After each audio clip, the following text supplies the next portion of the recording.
everybody. Welcome to the Sally Ellen podcast. As you know, we use this platform to have people come and share their stories of resilience. I'm looking myself in the camera and I just realized I didn't change my clothes from the last episode, but what the heck, it's not about how I look or what I wear. So today I have my friend Brandon Stonestreet. I always confuse it and says Stonestreet. My friend Brandon Stonestreet, and I have been following him on social media, and I had the opportunity to be on his podcast, which is a very powerful podcast. Tell us the name of your podcast, Brandon. The One Life Podcast. The One Life Podcast. Brendan has been such an inspiration, and you'll hear about it as we talk here today. But that's one of the reasons why I have him on this podcast. He's resilient, he's driven, and he just gets things done. His mindset is steely. So with that, I want to welcome Brendan. Welcome to the Sally Ellen Podcast. Pleasure to be here. I'm excited. Yeah, I am too. We took us some finagling getting you on the podcast, but I'm finally glad we were able to do it. So, you have so many facets of your life. I don't even know where to start for you to tell your story. But I just know one of the things that from talking to you before, I learned that if you see there's a gap somewhere, that you go out and you fill that gap. So talk to us about that. I think just too many people wait for somebody to knock on the door, and that never comes. Yeah. That never happens. Nobody's going to start the business for you. No one's going to start that weight loss journey for you. You need to be accountable for you and your own actions. Yeah. And everything that happens to you, you're responsible for, whether you like it or not. If you're overweight, it's your fault. If you're broke, it's your fault. And nobody wants to hear that because everybody's soft. Nobody likes to hear the truth. And a true friend should be able to tell you the truth. Yeah. But we're so worried about hurting each other's feelings and offending each other that nobody actually tells it the way it is. Yeah, you just came in here and told me the way it is when I was making excuses for my weight. So Yeah, I love it. I called you straight out, right? But that's what you need, because you either, if you get offended but you take action, I don't care. Right, Or if exactly. you get offended and you think about it, then you take it. That's what a true friend should do. Right. But if I'm like, yeah, you look okay, and I wishy-washy, I'm like, what's that going to do for anybody? Yeah. Just no, to avoid I hurting agree. your feelings. Right. I was with a friend the other day, and we were talking about what true friends do, is that they help you fill your gaps, and they point out your gaps, and they identify your gaps. And hold you accountable. And hold you accountable to fill those gaps. I think when you are hanging out with the crowd or hanging out with people and no one tells you when they see an area you can grow, those are not your true friends. And they don't care. No, because most people don't want to see you succeed. Yeah. Most people don't want to see you pull up. And I hate saying it out loud, unless you get the right friends. But that's we'll get to that. Yeah. But it's like it's kind of like in Australia we call it tall poppy syndrome, or crabs in a bucket. Yeah. We always hold each other back. We feel comfortable in our spouses, girlfriends, boyfriends, friends. If you suddenly get in phenomenal shape, it makes people around you feel uncomfortable. Oh, yeah. Therefore, they don't want you to get in phenomenal shape. Yeah. And that's with finances, that's with fitness, that's with everything in life. And I think that you've become this mirror that they're looking into and showing what they're not. And it makes them uncomfortable. Absolutely. Yeah. I totally agree with that. I have experienced people who they're waiting for you to fail. They're waiting for you to fail when you start And that's when something. they jump on, right? Yeah. And they're quiet they're quiet besides that, right? Oh, yeah. And they would ask you, well, how are you doing that thing you started? How are you doing this thing you're doing? Because, and then I've had wonderful people in my life who genuinely cares about me. I've been pretty fortunate to have a very strong tribe that surrounds me and help me get to where I want to go. And I continue to build that tribe. And it's very small, Brendan, which is really sad. It is sad, but you got to know who your real friends are. Yeah. And I'm 43 now. When I was 27, 28, I did a fitness comp, like a modeling fitness comp, and I beat 80 guys. I literally beat 80 guys. Not one friend came to the competition. Not one friend congratulated me. Wow. And from there, I did another comp and I won that and won that. I came third in Australia. I started doing modeling. I started having photos plastered all over Facebook. Nobody said anything. Yeah. I had one friend come to a competition. And what I'm getting at is I learned that if you want to do something, you got to do it for yourself. Yeah. And you can't wait for permission. You can't wait for praise. one life, live it the way that you want to. Yeah. Don't expect anybody. Do it for yourself. Yeah. I like Mel Robbins. One of the things she always says is, listen, no one's coming to save you. No one's coming to pick you up off of the floor. You've got to get up and you got to go. No one's coming to save you. And if you live with that mentality, look, I got to go. I got to pick myself up. Yes, there's people sometimes who's going to be there to surround me, but I have to make that choice. And I always think about like what Gary Vee says, the only thing you have is regret. Yeah. Yeah. So like, I'm in my 40s, like you're in your 50s. Can you remember what someone thought of you 10 years ago, 2 years ago? No. Who cares, right? Who cares? Like, who cares? Yeah, good point. The person you're dating, the person you didn't try this business or you didn't take this weight loss journey because of so-and-so's opinion who is now not in your life. Yeah. But when you're 80, you have a lot of regret. I don't want to have any regrets when I'm old. I like that. Whether I fail or succeed, I want to know that I tried. And I did me for me. Absolutely. Absolutely. I love your confidence, by the way. It's so uplifting. But there was one thing that really intrigued me about you is that when you came to this country, you're from Australia. Yeah. And when you came here, you didn't have a tribe or a community.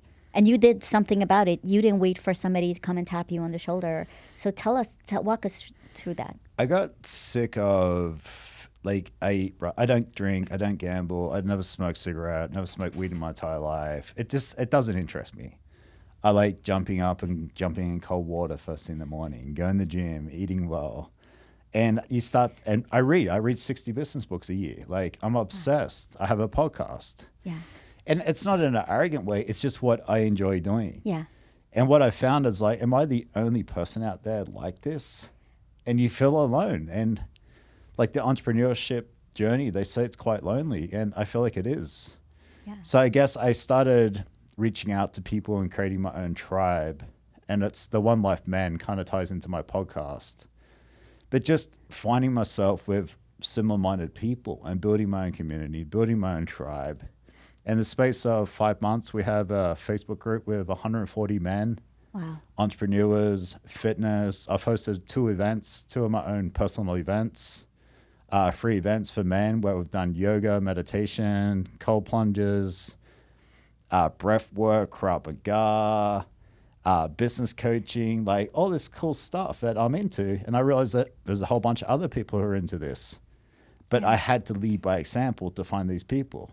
Yeah. And also show vulnerability, which is a huge thing, especially for males. For males, yeah.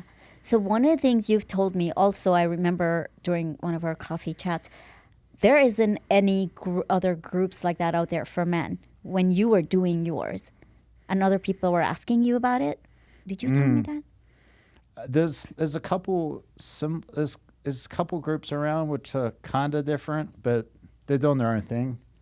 For me, it's more just getting like-minded people together. We hold each other accountable. I'm helping some people with weight loss. Some people helping me with business. There's a couple guys in the group who are retired, so they're always giving financial advice. Yeah. Everyone's an expert in their own field, and they're providing value and trying to help each other to be the best versions of themselves. I love it. I love it. So you and I met just a few months ago. We had coffee, and you had shared with me you will start your coaching, and you're going through this fitness journey. And I watch your progress on social media, and it's pretty amazing, your mindset and what you've done. Talk to us about that. Everybody overcomplicates things, and they take zero action. Right. Or they make every excuse under the sun. Yeah. And it is very confusing, especially with weight loss, especially with fitness, because everybody's an expert.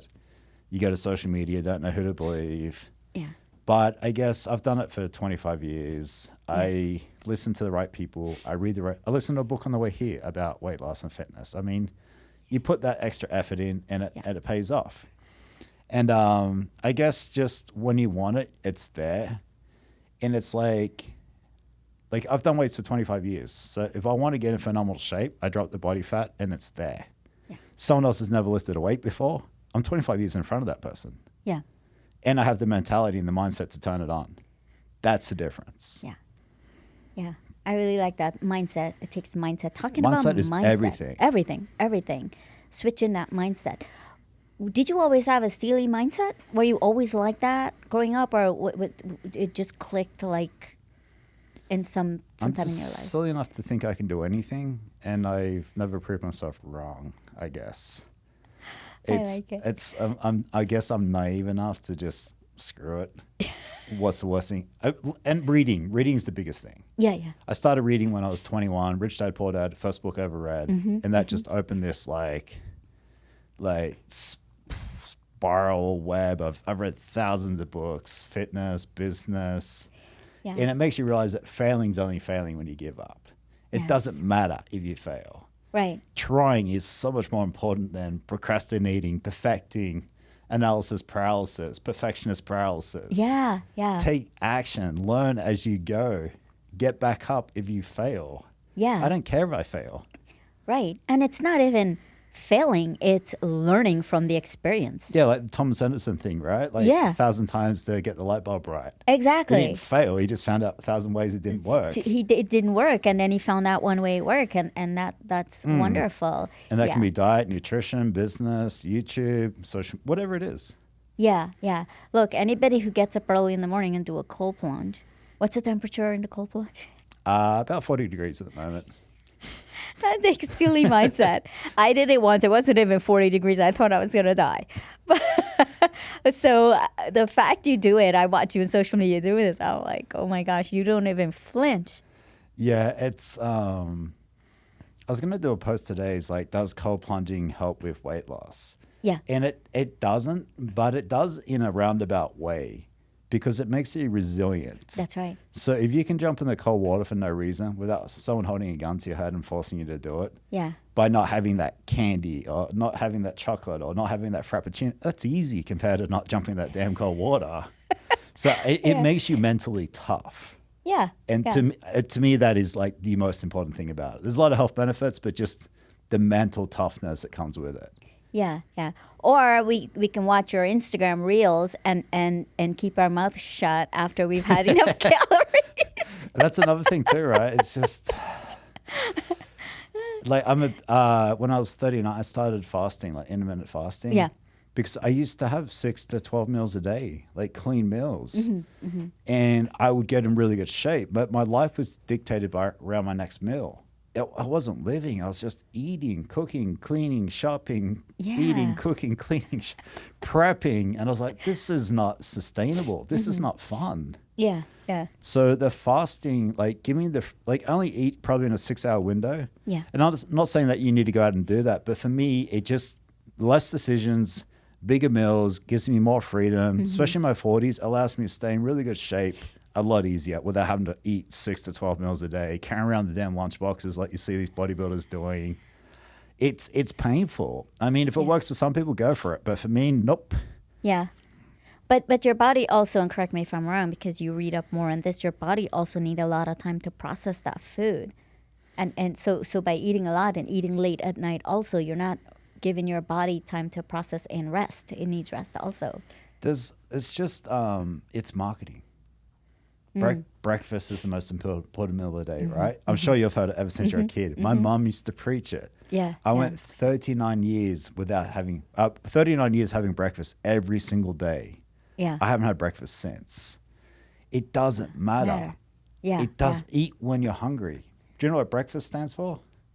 Break fast. Break fast. Yeah. So eat when you're hungry. Eat when you need to eat. The whole 3 meals a day comes from like 1900s, Henry Ford. Eat before work, lunch break, eat after work. Right. It's all pre-programming.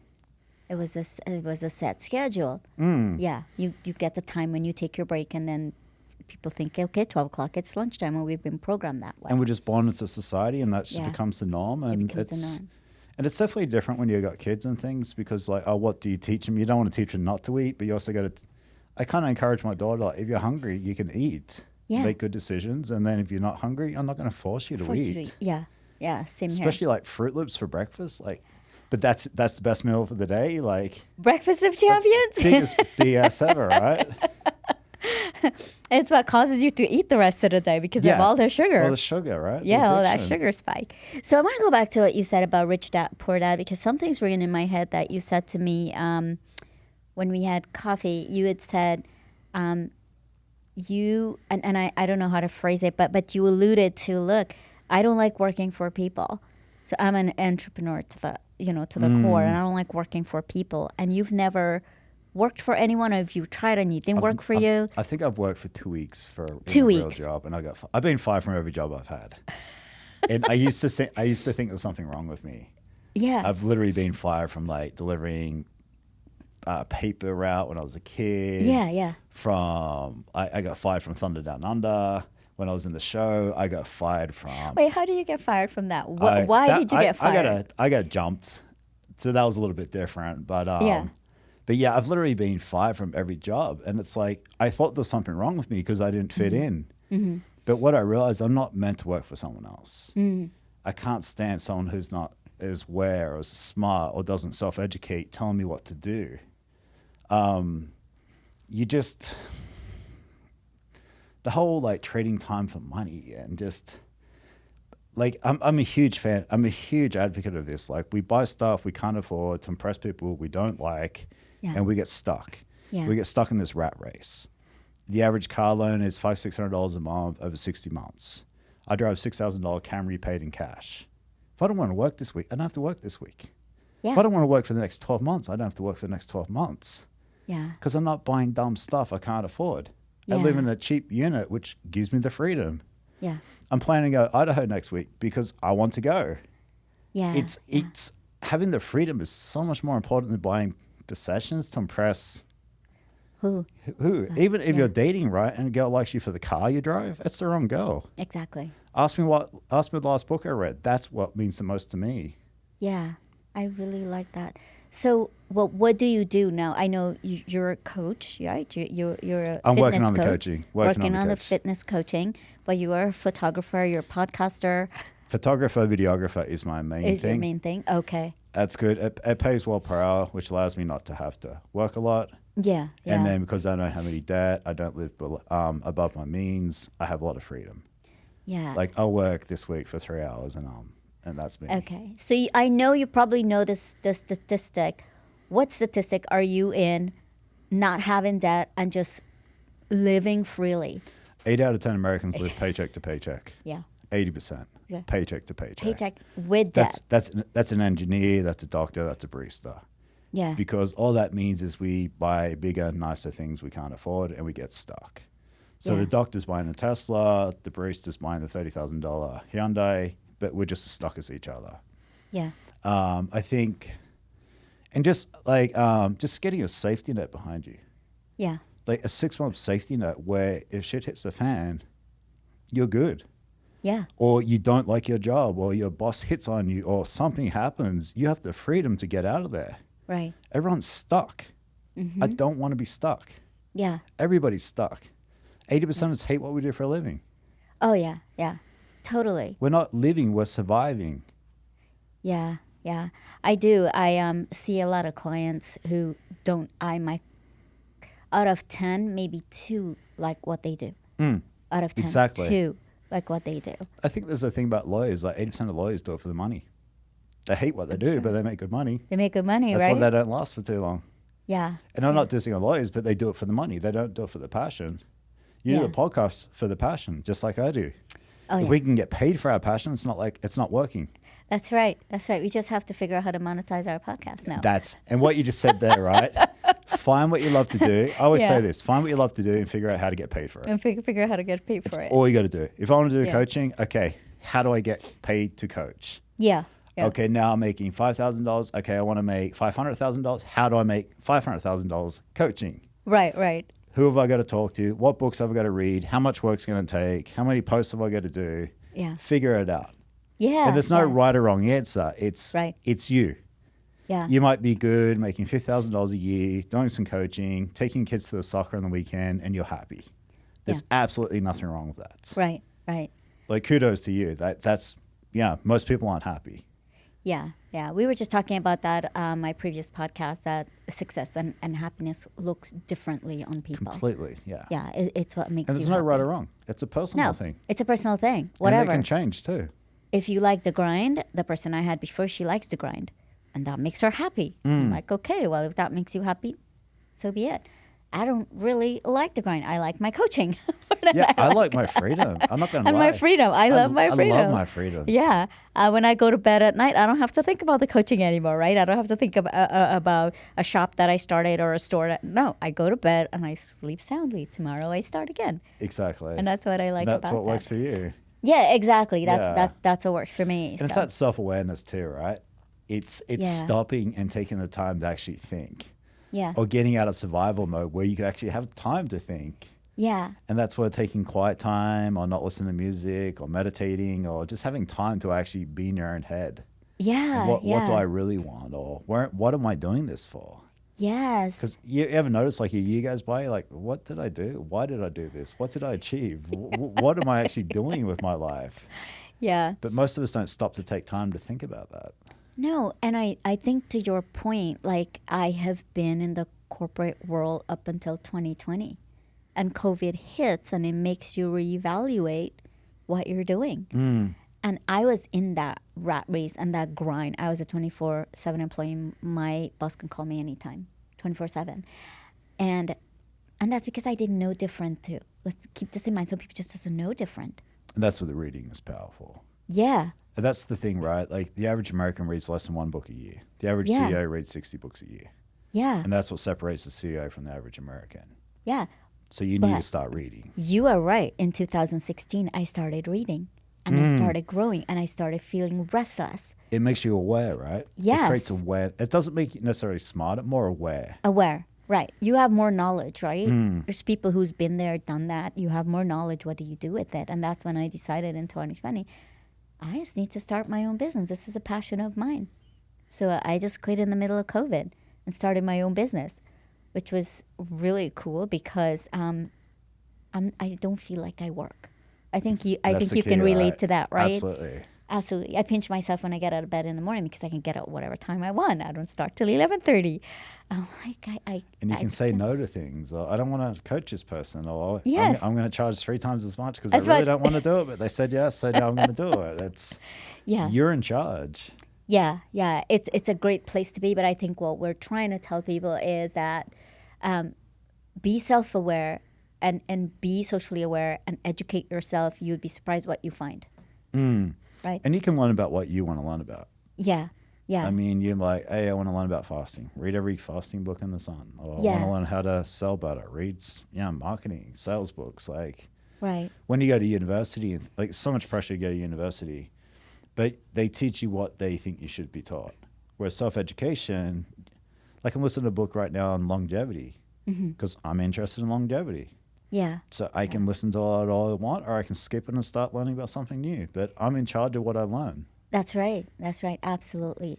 So how does all this translate to your daughter? Like, how do you teach her these ethics, or do you just let her be? Try or- to lead by example. Yeah. Yeah. I definitely try to lead by example because my parenting, my schooling was go to school, get good grades, get a good job, work 40 hours a week for 40 years, and then retire. Just like everybody's been pre-programmed to do. I watched my dad work a bunch of jobs, always just get by, never have any spare money.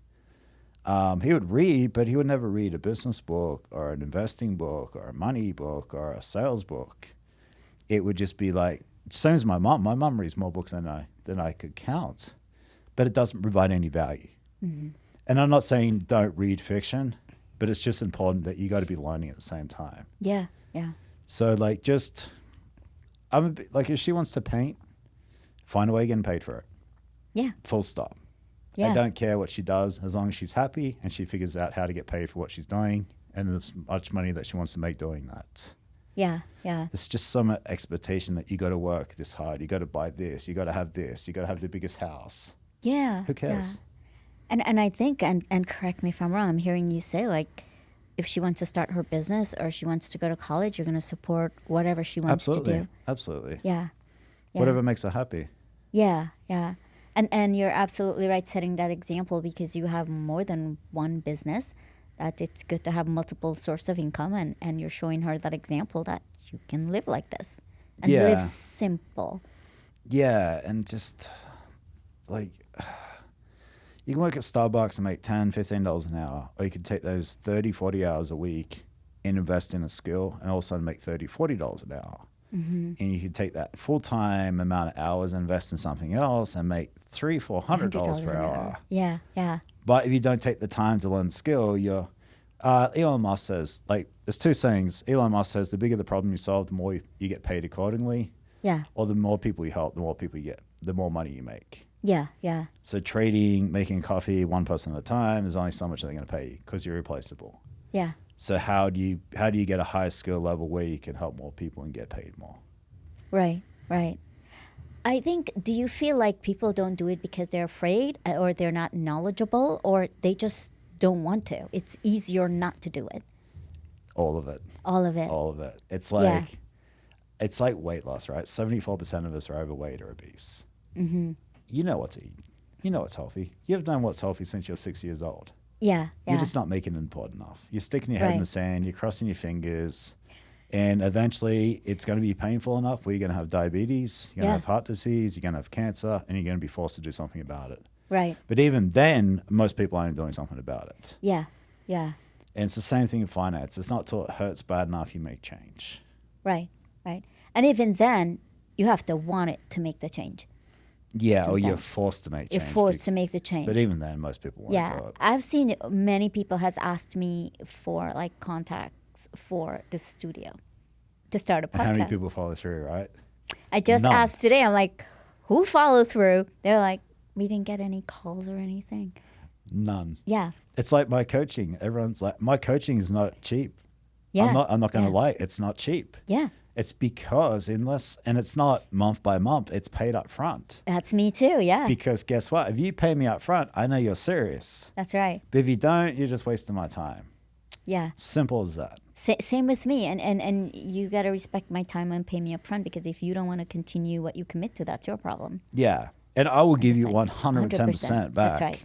But I need to have that commitment. I need to know you're serious about it because 99.9% of people are going to waste your time. Yeah, yeah. So where can men find you on your group? Are you open to sharing that? Yeah. One Life Men's Group on Facebook is our main group. And then we have an Instagram page, which is just a little bit smaller. But it's Okay. just simple send a request. One Life Men's Group, send a request. We do coffees, we do dinners. Sometimes do some martial arts. Got just some jiu-jitsu class coming up. Hiking, Yeah, dinners, barbecues, birthdays, events. yeah. Just yeah. anything to get together and just guys kind of lose their identity as Yeah. they get older. Yeah. And guys' pride is too big and guys don't ask for help. Yeah, And we're our worst enemy. yeah, So I'm trying to lead by example, show some vulnerability, and help other men like make friends and have a community. And yeah. Are they pretty open in your group? it's definitely getting better. It's Okay. definitely getting better. Yeah, And I mean, the participation is only probably 20%, 15, 20%. that's huge. That's big. But yeah, I mean, it's a big deal. slowly but surely, one person at a time. Yeah, It just like anything, it takes time. yeah, yeah. Where can people find your podcast?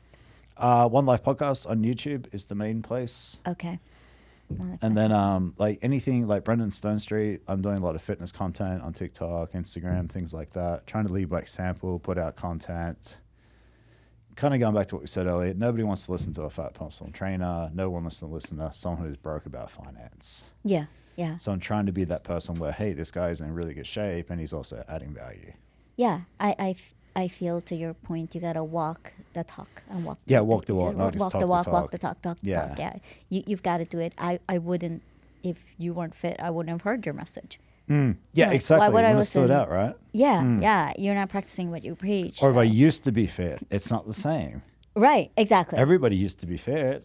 Exactly. Ask anybody in the heyday they had abs or they're in great shape. Right. But can you maintain that in their 20s, 30s, and 40s? Right. And onwards?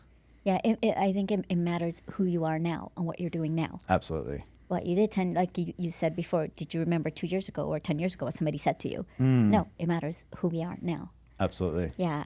Well, Brandon, you're very resilient. Your mindset is like a Kevlar vest. I tell my clients that you got to feel like Kevlar vest mindset. And I see yours is because I watch your progression and I'm like, I got to listen to what he's saying.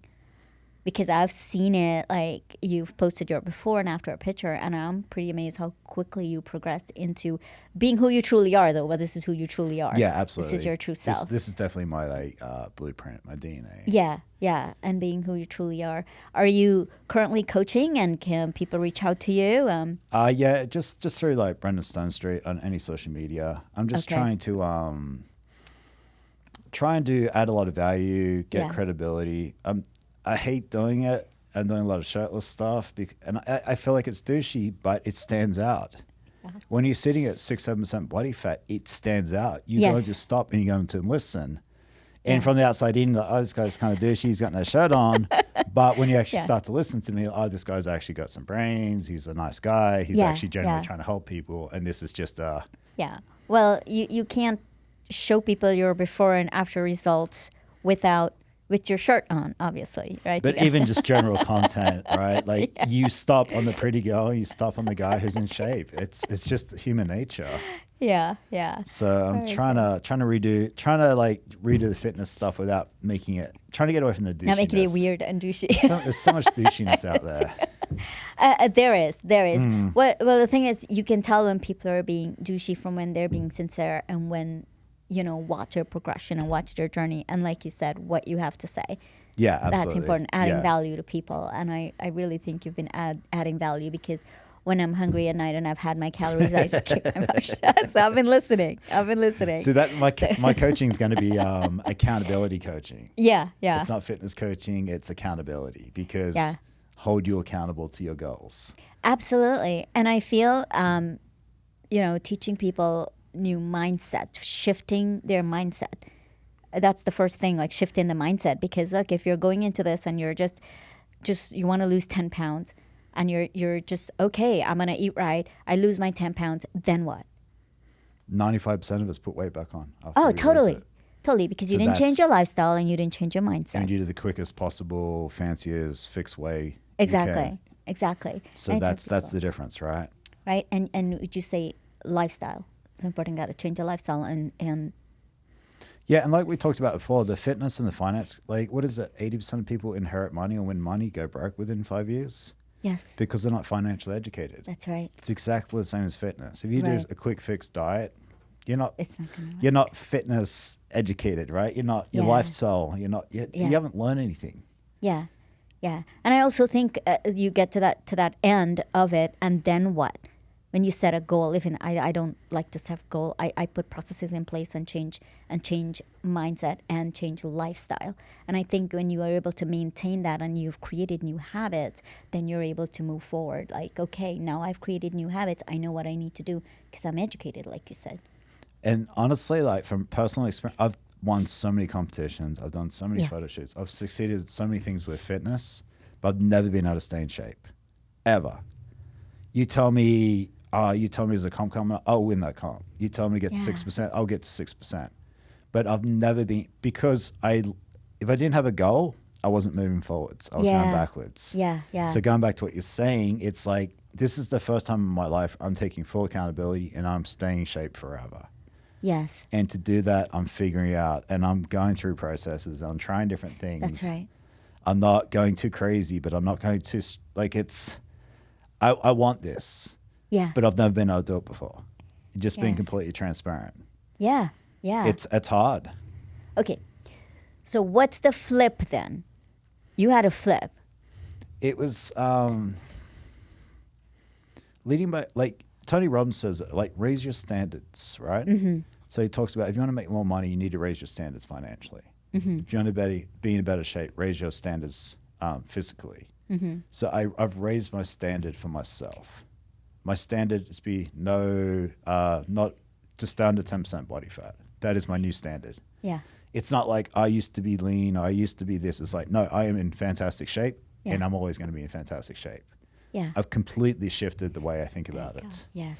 There's an English guy, and what he says, he goes, a lot of people say, no, I don't smoke anymore. I'm an ex-smoker. What he says is, I don't smoke. That's right. You got to change that shift. That mind shift. Yeah. So I don't want to be like, oh yeah, I just dropped weight or I've been dieting. I was like, no, I'm in good shape. That's right. That's all it needs to be. Yeah. I hold a standard where I stay in shape. Yeah. and I am in good shape. I am in good shape, and I am going I'm to going to stay in stay shape. in shape. I've flipped the switch too because I've always wanted to stay. Like, I'm a really tiny person, so 5 pounds shows on me. Yeah, absolutely it would. How tall are you? I'm like 4'11". Yeah, so it wouldn't take much for you to No, like feel bigger. 5 or 6. If I go to 10, it's so obvious. Like for me, I don't That would even be fit in huge, my yeah. clothes. It's huge. So like you, we're running parallels in that because I also had that flip. Like I don't want to yo-yo anymore. I'm done yo-yoing. So I flipped. Enough's enough, right? Yeah, Yeah. it was up here where I made that flip. For example, like I was telling you earlier, when I went to Poland, it wasn't a vacation. I went to serve, right? I went to volunteer. Yeah. So my mindset was, I'm going to bring my food that I eat so I'm not inconveniencing people. So I brought a whole bag of food. All my bars, jerky, whatever. There's nothing wrong with that. But people No. think that's weird these days. Oh, yeah. If you take lunch to work, it's weird. No, I took my food Yeah. to Poland. Which is amazing, and that's probably why you succeeded. Yeah, I did because I wasn't hungry. I always had a bar on me, or I Yeah. always had some jerky or nuts on me, and I wasn't hungry. And when I see the big buns of bread and the sandwiches, I'm like, I don't want that. That's not. Opposed to like crossing your fingers, Yeah. going, I'll figure it out when I get there. Oh, you no. came prepared. I went prepared, and I Yeah. think that's the other thing that we're talking about is the when you get in when you change that when that switch flip, you need a plan also. Absolutely. Plan Right. is everything. Plan is everything. Like if you have a dinner right now and you're hungry and you're going home, there's nothing prepared or there's nothing unfrozen, Yeah. you're going to go in and out. That's right. It's like everybody does. Everybody does. Because you're hungry. I have 2 bars in my bag. Perfect. Always. So I'm not hungry. And even if I go to dinner with people and I'm not sure if it's going to be volatile, I don't know. I have a bar before I go. It's about the socializing for me now. You see, I'm changing it. Yeah. I'm flipping it. It's not about eating and gorging myself. You're setting yourself up to succeed. Yes. Yeah. I mean, I ate Yeah. rice cakes on the way here. Yeah. I know I have 300 calories left for the day, and I've got a tub of ice cream in the freezer that I'm eating when I get home. I know exactly what I've got for the rest of the day. And I also think, so here's the thing. I'm going to Cancun in August, and what I've told myself is I gave myself permission to gain 5 pounds. But as soon as I get back, because I'm on vacation, I'm going back right on my regimen. Yeah. Because that's plan again. Because when you don't make those plans, you come back and you're in that same mode. And I'm so fat, I feel horrible. I'm just going to keep eating. And all of a sudden it's 10 pounds, 15 pounds.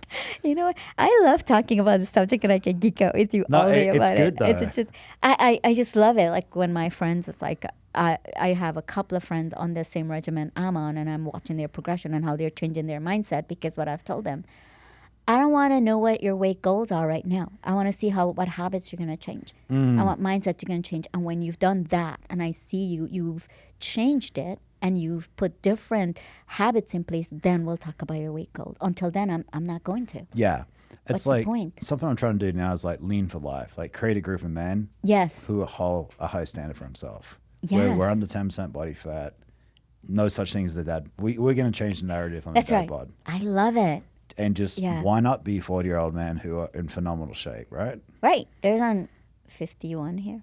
50s, 40s, 30s. I mean, it's not Yeah. hard to be in shape when you're 20s. Do it for 20 years. Right, Do right. it for 30 That's years like easy, you 30, have. yeah. It's a big commitment. I always laugh when I see guys in good shape in their 20s. I'm like, I got 20 years It's on on you. you. Talk to me another 10 years and see if you're Yeah, still doing I'd it. see if you're Talk to me still- another 10 years on top of that. Yeah. I've been doing stuff for 25 years. Yeah.